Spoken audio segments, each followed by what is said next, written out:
गुजरे साल मई विच भारत दे नाल चौहान दी जंग दे दौरान पाकिस्तान सुन न सिर्फ अपने फौजी साजो सामान दी मुअस्सर सलाहियतां साबित कीतियां बल्कि JF-70 थंडर लड़ाके जहाज़ां, अल-खाल्द मैन बैटल टैंक और Fatah series guided multi launch rocket system दी सलाहियतां दा भी बाकायदा मुजाहरा कीता।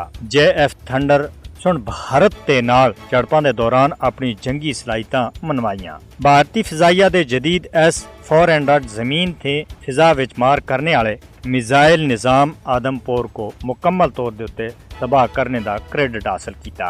JF-70 thunder soon Dubai air show which भी नुमाया कारकर्दगी दा मुजाहरा किया। वजीर दिफा ख्वाजा आसफ सुन इस हफ्ते एक बयान विच आखिया कि पाकिस्तान दी असला साजी दी सनत दी कामयाबी मुल्की माईशत दा रुख बदल सकती है। उन्हां दा आखना सा कि असां दे जंगी जहाज़ां को पूरी दुनिया के अंदर आजमाया गया है और दुनिया थी इतने आर्डर मिल रहे हैं कि पाकिस्तान को 6 महीनों में IMF की जरूरत न पैसी।